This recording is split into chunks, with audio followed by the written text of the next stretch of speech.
Há cerca de 2 semanas, o Senhor tem ministrado uma palavra comigo, que é o que eu quero compartilhar com os irmãos no dia de hoje. Na verdade, esse vídeo vai ser muito mais aquilo que o Senhor tem falado comigo do que realmente leitura da palavra. Vai ser diferente do vídeo anterior, mas eu oro para que cada um receba da parte do Senhor nesse vídeo.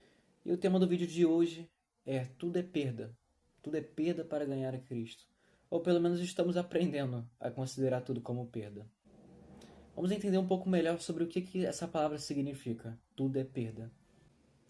E a palavra que o Senhor me deu para embasar o vídeo de hoje, que já tem ministrado 2 semanas já comigo, está em Filipenses capítulo 3, a partir do versículo 7. Mas o que para mim era lucro, passei a considerar como perda por causa de Cristo. Mais do que isso, considero tudo como perda, comparado com a suprema grandeza do conhecimento de Cristo Jesus, meu Senhor, por quem perdi todas as coisas. Eu as considero como esterco para poder ganhar a Cristo e ser encontrado nele, não tendo a minha própria justiça, que procede da lei, mas a que vem mediante a fé em Cristo, a justiça que procede de Deus e se baseia na fé. Quero conhecer a Cristo, o poder da sua ressurreição e a participação em seus sofrimentos, tornando-me como ele em sua morte, para, de alguma forma, alcançar a ressurreição dentre os mortos. E nessa palavra, o que o Espírito Santo tem falado comigo é que tudo é perda. Nós devemos aprender a considerar tudo como perda. E o que seria isso tudo?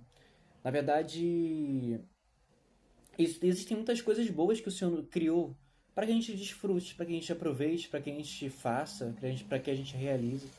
Mas qual o problema disso tudo? O problema é quando essas coisas, esses prazeres ou essas boas dádivas, né, do Senhor acabam nos tirando a atenção que é devida a Ele. Acaba tirando a nossa atenção, acaba desviando a nossa atenção dele. Ou quando nos desvia daquilo que realmente o Senhor nos chamou para fazer, ou nos chamou para viver. Quando nos desvia do propósito dele. Mas qual que é o problema? Qual que é o maior problema aqui? O problema, na verdade, não são os desejos. Na verdade, o problema são as nossas idolatrias.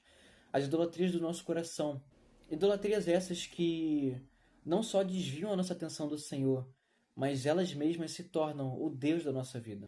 E na verdade existem muitas coisas que se tornam ídolos no nosso coração, porque nós somos especialistas em criar ídolos. Mas eu quero falar sobre algumas das coisas que nós transformamos em ídolos. E dentre elas estão o trabalho e o casamento. E é claro, ali no casamento do trabalho existe também os relacionamentos e o servir na obra, né? Servir a Deus. E essas quatro coisas que por si só não são pecado, mas por causa da idolatria, até mesmo esses desejos que são legítimos, acabam se tornando aquilo que nos afasta do propósito. E é isso que eu quero mostrar para vocês hoje, né? O que o Senhor tem feito, né? Que tem ministrado comigo já há muito tempo, e nessas últimas 2 semanas isso tem se tornado mais forte ainda.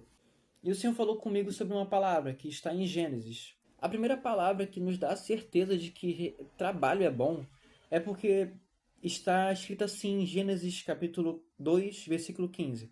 O Senhor Deus colocou o homem no jardim do Éden para cuidar dele e cultivá-lo. Cuidar do jardim e cultivá-lo era o trabalho do homem naquele momento. E depois o Senhor, depois de ter feito isso, o Senhor ele falou assim, versículo 18, né? A gente pula um versículo 18. Então o Senhor Deus declarou: Não é bom que o homem esteja só. Farei para ele alguém que o auxilie e lhe corresponda. Então vejam como coisas boas, coisas que Deus criou, coisas que Deus nos deu para podermos desfrutar, né? Seja do trabalho. E o trabalho, quando eu falo trabalho, ele não era amaldiçoado naquela época, né? O homem ainda não havia caído em pecado, então ele não havia tido a maldição do pecado, né? Então o trabalho é uma coisa boa, continua sendo uma coisa boa hoje, apesar da gente não conseguir entender, né, muito bem sobre isso. E a questão da companhia, né, do relacionamento, mais especificamente aqui do casamento. Então essas coisas em si não são pecados, são presentes de Deus dados para nós desfrutarmos. E quando o casamento e o trabalho, e até mesmo os relacionamentos, as nossas amizades e a obra de Deus se tornam um problema para nós, quando começamos a buscar realização e satisfação não mais em Deus, mas nessas coisas. E é aí que mora o problema. Aí o cerne da idolatria. É quando nós buscamos em outras coisas aquilo que só podemos alcançar em Deus. E o chamado do Espírito Santo para nós no dia de hoje é para que a gente tome tudo isso como perda. Se nos afasta do propósito, se nos desvia do propósito ou se tira a nossa atenção dele, então nós devemos considerar como perda. E no começo vai ser difícil, vai doer, vai machucar. Mas conforme a gente vai crescendo e vai orando o Senhor e vai passando tempo em comunhão com Ele, a gente vai aprendendo a considerar tudo como perda para ganhar a Cristo. E novamente eu reitero que essas coisas em si não são um problema. O problema é quando o nosso coração não está alinhado com a vontade de Deus para nós. E a verdade é que a gente perde muito tempo não obedecendo aquilo que o Senhor nos ordena fazer. E quando nós vamos fazer, quando nós decidimos fazer, já talvez não é mais o tempo, né? Já passou o tempo de obedecer aquilo que o Senhor havia mandado. Foi o que aconteceu com o povo de Israel quando saiu do Egito e estava prestes a entrar na terra prometida. Então eles ficaram incrédulos, murmuraram contra o Senhor, e o Senhor então jurou na ira dele que eles não entrariam no descanso dele. E então o povo, frustrado, chateado, querendo buscar lugar de arrependimento, mas não encontrando, eles decidem então invadir a terra e tentar conquistá-la pelo próprio braço. E acaba dando errado, porque já não era mais o tempo daquela palavra. Agora a palavra era outra. E realmente a gente perde muito tempo desobedecendo o Senhor. E quando a gente decide obedecer, talvez não é mais aquilo que o Senhor queria que a gente fizesse. Porque a gente está mais, a maior parte das vezes a gente está mais preocupado nas coisas terrenas ou naquilo que nos trará satisfação aqui, e uma satisfação que nós só vamos alcançar plenamente em Deus. E o que o Senhor tem falado muito comigo ultimamente é que tudo isso vai passar.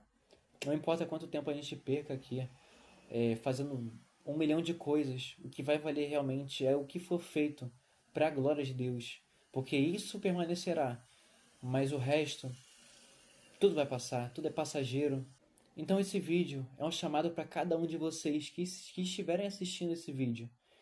É um chamado para que nós venhamos aprender a considerar tudo como perda. Seja sonhos, desejos, se isso afasta você do Senhor, então considere como perda.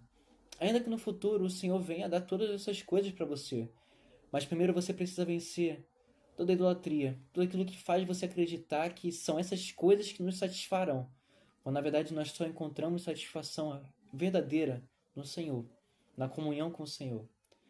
E quando nós alcançamos isso no Senhor, todas as outras coisas elas ganham o real sentido delas, o sentido para o qual Deus as criou para ser. E mais uma vez eu lembro vocês de que tudo isso vai passar. Então não perca tempo desobedecendo aquilo que o Senhor tem mandado você fazer. Faça, e faça com excelência. Se é para você buscá-lo mais, então busque-o. Encontre nele a satisfação plena, encontre nele o prazer verdadeiro, que é poder passar tempo com ele. A verdade é que a eternidade vai ser a gente conhecendo o Senhor para sempre, passando tempo com ele, na companhia dele. Então, se você não aprender a fazer isso agora, você não vai viver isso na eternidade. Então, tira a sua atenção das coisas que são passageiras. Foque naquilo que é eterno. Foque naquilo que Deus te fala. Foque no Senhor. Foque em quem Ele é. Coloque a sua atenção nele e você verá o que o Senhor pode fazer. Muitos desejos, apesar de bons, podem acabar sendo só bons para nós, quando na verdade poderíamos viver o melhor que o Senhor tem para nós. Mas por causa das nossas escolhas e decisões, aquilo que nós decidimos colocar no nosso olhar, a gente acaba perdendo aquilo que poderia ser o melhor de Deus para nós e acaba ficando só com aquilo que é bom. Só aquilo que é bom. Então esse vídeo também é um chamado para que você viva o melhor de Deus, mesmo que isso traga sofrimento em alguma medida. Mas se é o melhor de Deus, pode ter certeza que todo esse sofrimento vai cooperar para o seu bem. Esse foi o vídeo de hoje e agradeço a cada um de vocês que ficaram até o final do vídeo. Eu oro pela vida de vocês, para que vocês recebam essa palavra, para que vocês sejam ministrados por ela, assim como eu também fui. E nos vemos no próximo vídeo. Tchau, tchau.